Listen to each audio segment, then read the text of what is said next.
รับวันนี้นะคะก็จะพาลูกค้ามาดูกับถังพ่นยาติดท้ายรถไถนะคะตัวนี้ขนาดบรรจุจะอยู่ที่500 ลิตรค่ะ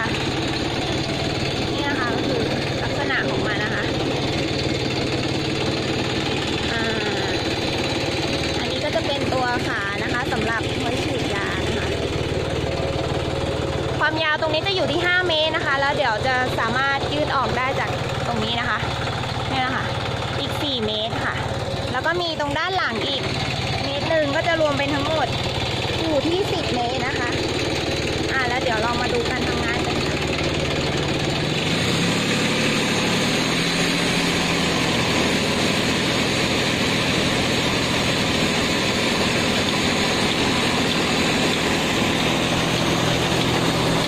นี่นะคะก็จะยืดออกมานะคะ4 เมตรนะคะทั้งหมด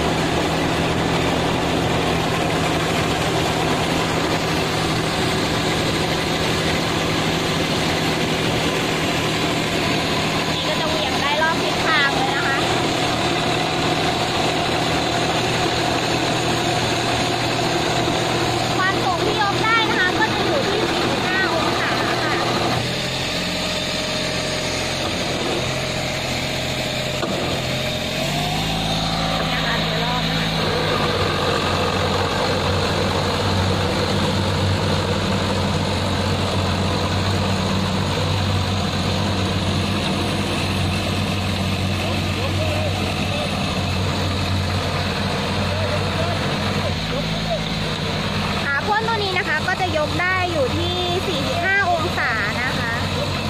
ระบบคันโยกปรับแขนแบบไฮดรอลิกนะคะเนี่ยนะคะ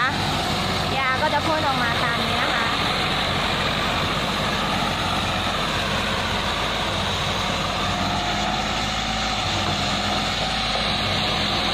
สำหรับลูกค้าท่านใดนะคะที่สนใจก็ติดต่อสอบถาม